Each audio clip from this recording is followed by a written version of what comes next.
Emanuele, how are you today? Are you fine? Is it okay?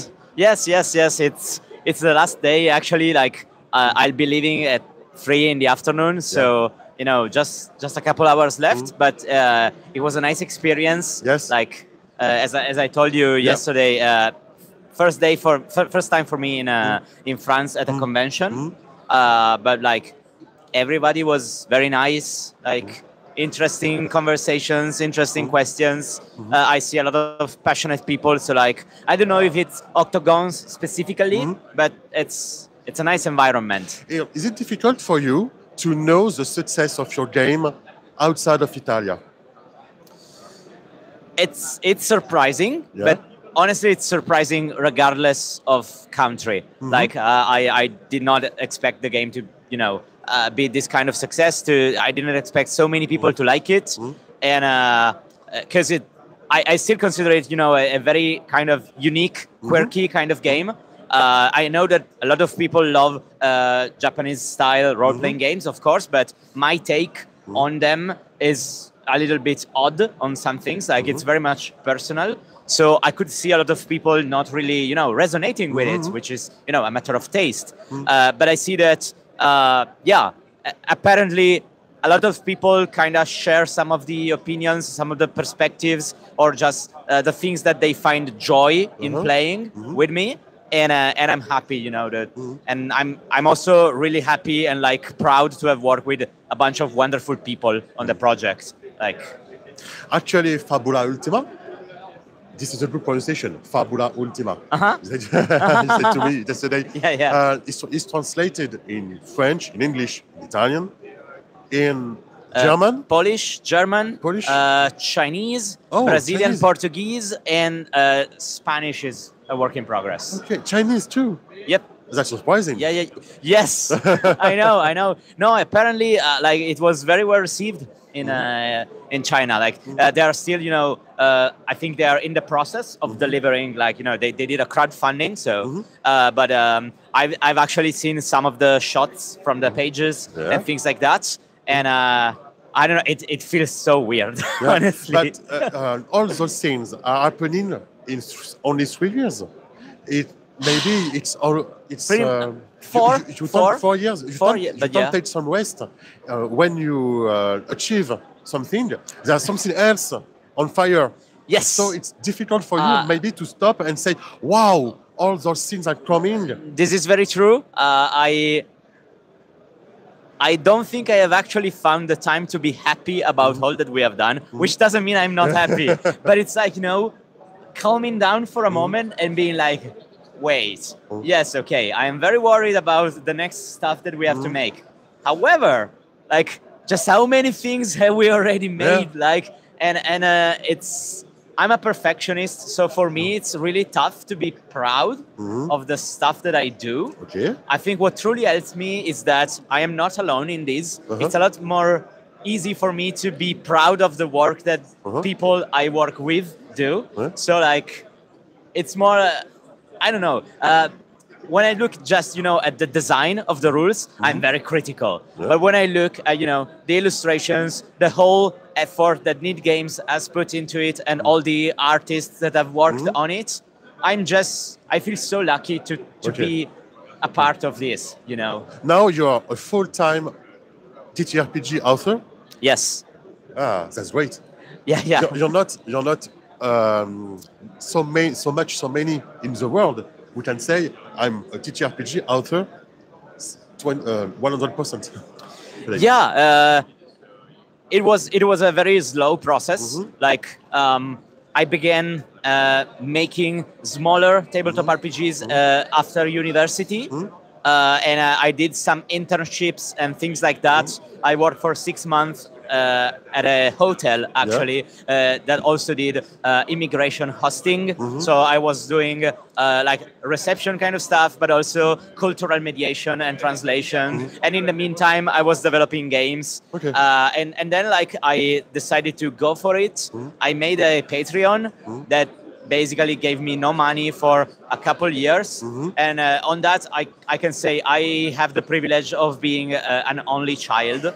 So, at the very least, I didn't have vacations. I didn't waste any money on anything. But at the very least, I knew that I was reasonably safe. Okay. But if Fabula Ultima hadn't been a success, yeah.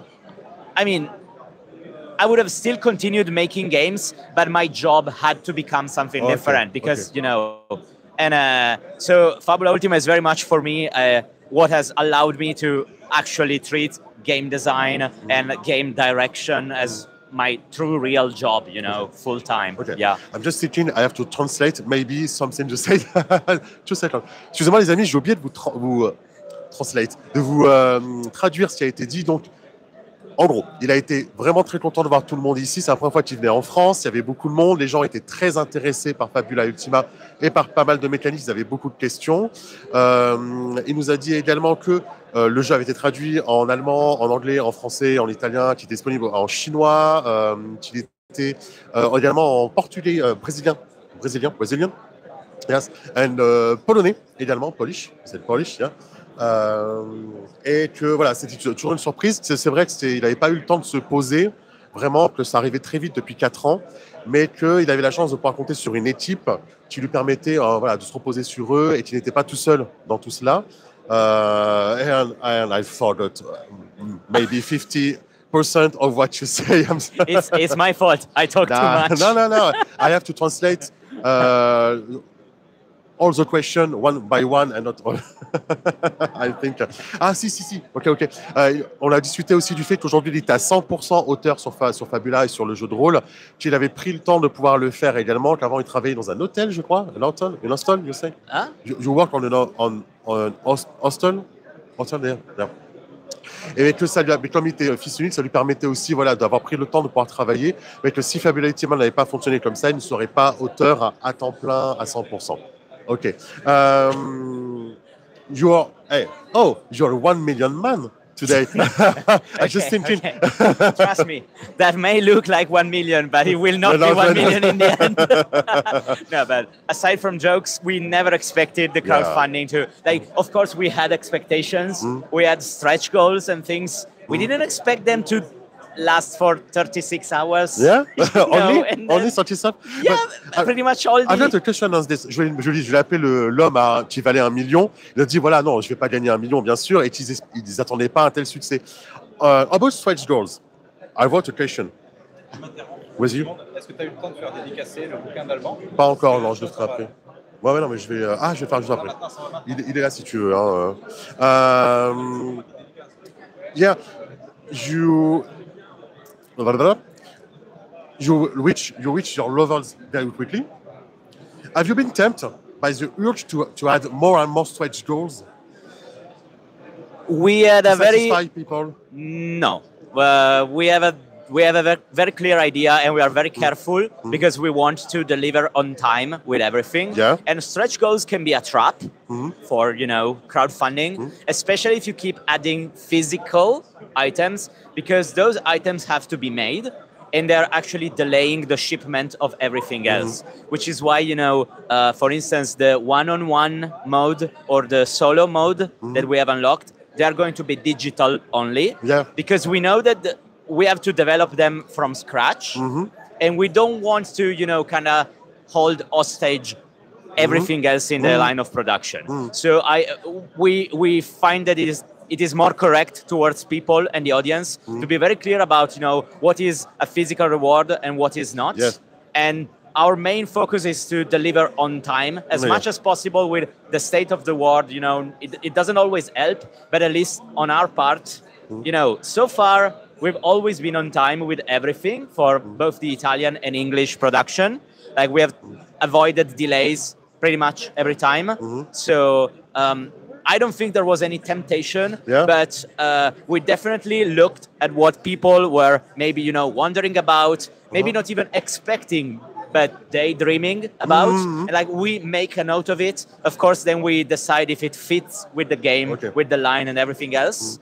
But we are listening. We also know that hype is something that can do damage, so we are careful about it. What are the most frequent compliments you received about your game?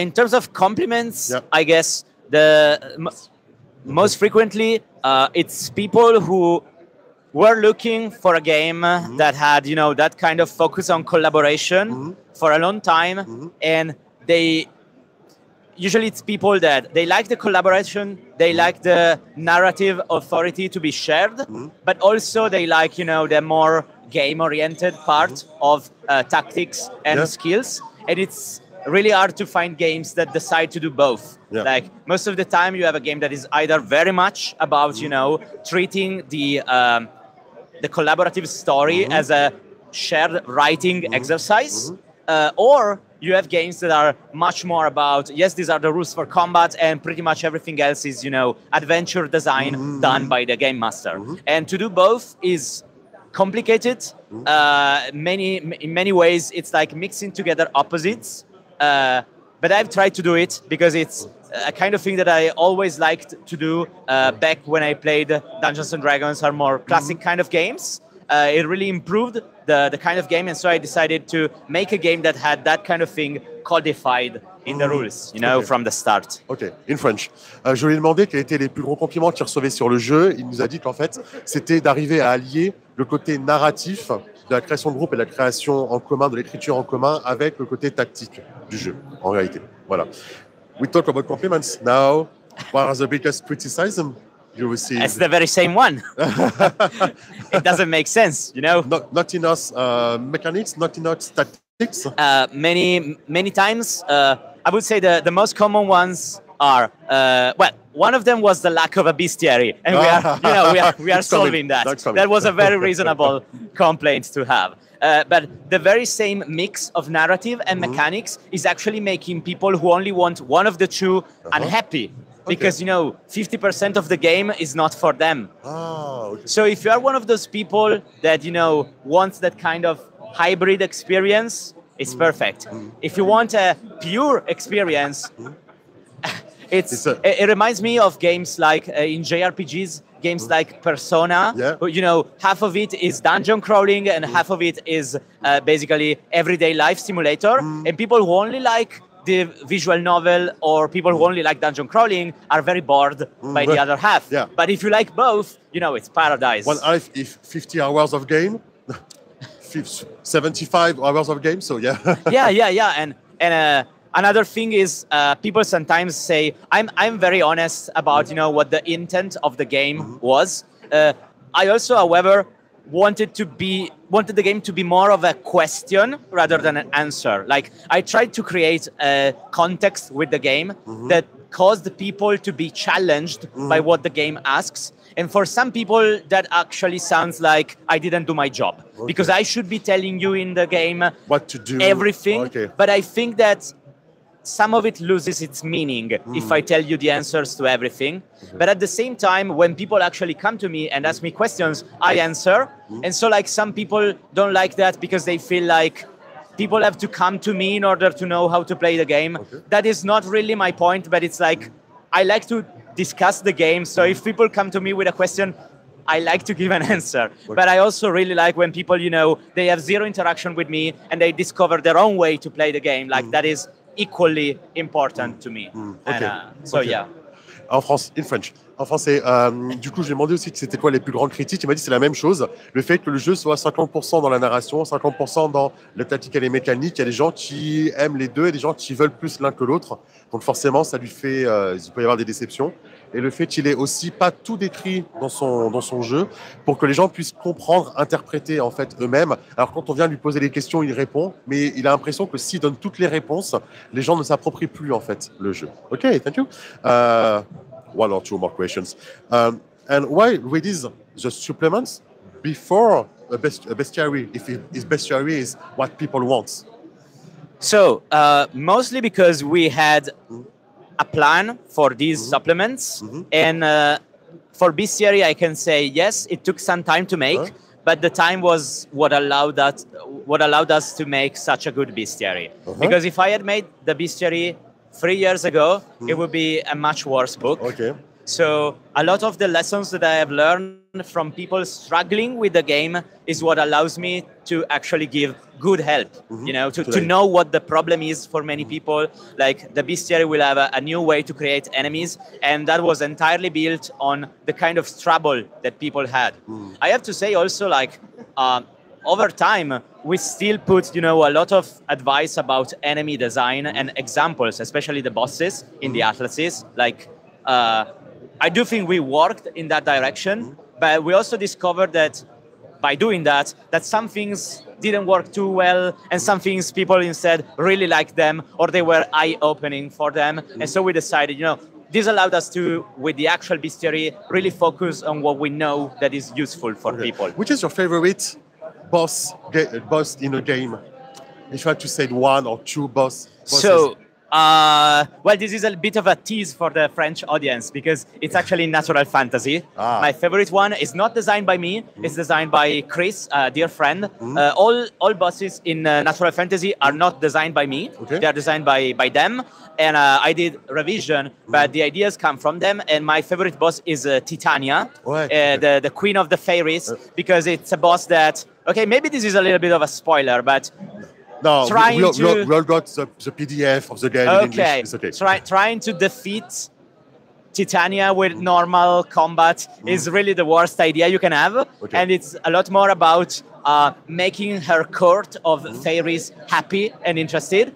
And not only that is a great way to, you know, explain how you can do a boss fight in an eclectic way, but it's very thematic with fairies. You know, because fairies, honestly, you are in their kingdom. If you try to fight, you are going to lose. You have to play by their rules in order to, you know, be liked by them. You have to adapt. OK, in French. Je lui ai demandé du coup pourquoi on a eu les atlas avant le bestiaire. Il dit que le bestiaire, ça a pris du temps et il a l'air assez perfectionniste. Il est un perfectionnist man, Emma. Et du coup, s'il sortait il y a 3 ans, il ne serait pas aussi bon qu'il l'est aujourd'hui. Donc comme ça, il a pu se nourrir des retours. Et aujourd'hui, le bestiaire est beaucoup mieux.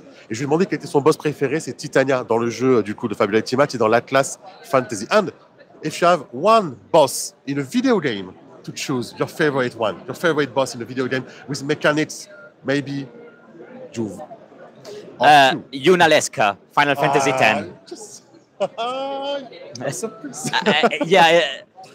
It's the aesthetics, the design, the escalation of her appearance, and also the mechanics of just, you thought this was helpful and instead it kills you, and you thought this would kill you and instead it's helpful. You know, it really challenges. I think that everyone who plans to GM Fabula Ultima should try Final Fantasy X, because every single boss, you know, is a puzzle. But Yunalesca is truly, you know, the moment you are like, oh, so I can do this kind of stuff? Like, is this legal? Is this actually okay to do? And they, it's absolutely incredible boss. And all the narrative history that when you come to her, you say, damn, all this game. And I'm so glad.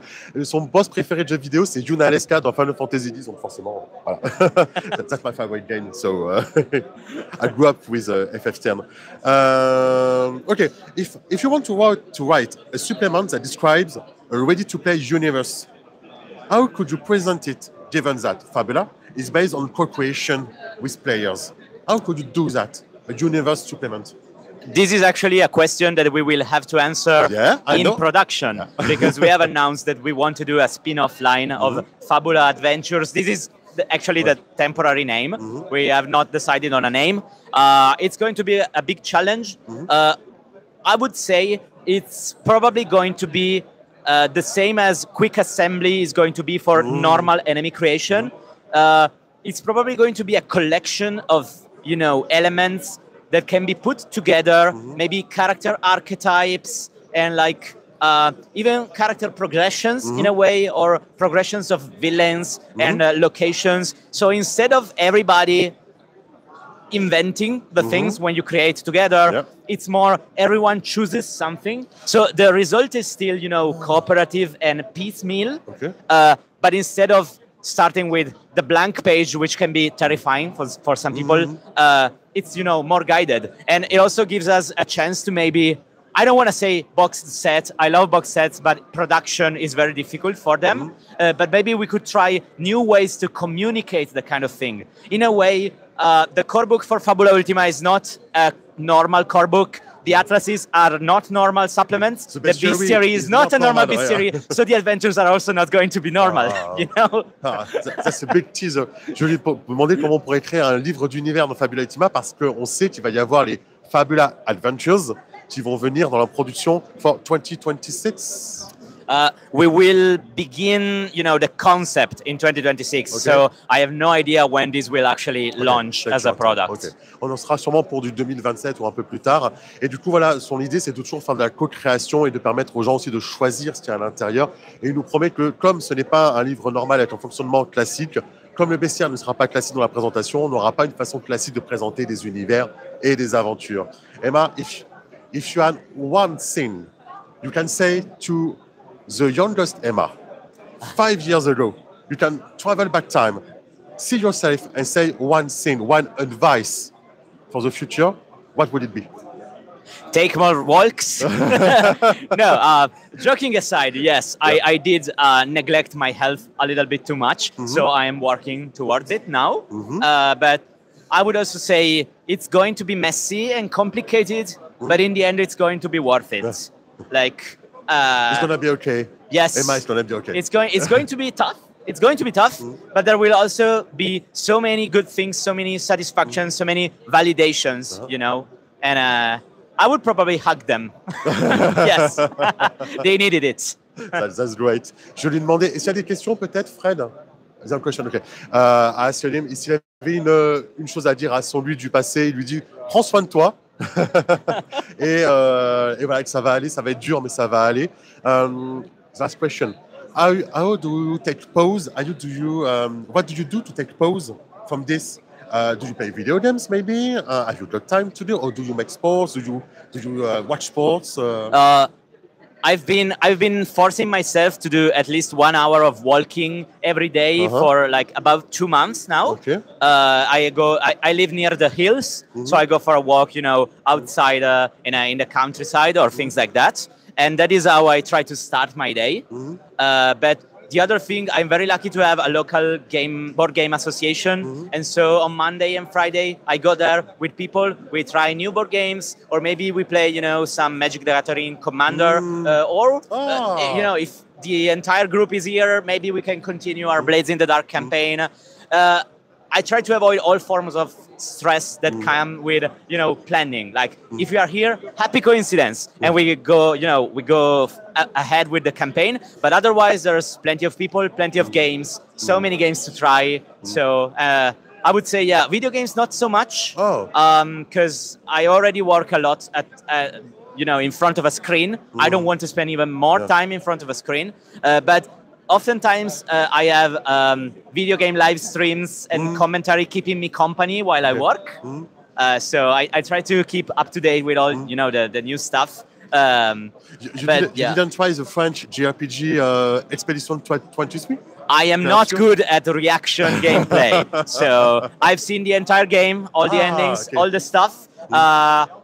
It's very fascinating to me. I can see, the influence from Final Fantasy X, yes, but also influence from, well, of course, the action gameplay of something like Sekiro. One of the developers was a Sekiro speedrunner, and it shows. But I also see influence from Shadow Hearts, like, the fact that you have to press the buttons when you do the moves. That is actually stuff that some people I see, they don't know Shadow Hearts exists. So, they're not too familiar with it. But I see a lot of good concepts that are put together. And I want to see more games, experiment with all things, but combining them to create something new. And the game absolutely made me cry multiple times. Yeah, so well done. Well done. Is it possible to make a Fabula Ultima Expedition 23? 33, sorry, 23. 33. Well, 33 is the other one. Yeah, right. I would say yes, but no. In the sense that the characters and stuff are reasonably easy to do, but the ending is so hopeless that I think it diverges a lot from what Fabula Ultima naturally, goes to. In terms of fights and mechanics, however, it's a good inspiration. But so if you want, maybe a version of Expedition 33 in which you can actually save everybody, maybe that could be a thing. I've got a question. Maybe you can't answer it, but you're very humanly and politically engaged. Yes. Do you think you success to put this to your game, your engagement, your humanity? I believe I definitely put a lot of myself into the game, but I probably was too subtle in a way, because there are still people that don't really perceive the game as, they perceive it as just referencing tropes of the narrative rather than trying to have a conversation about what it means to be a hero.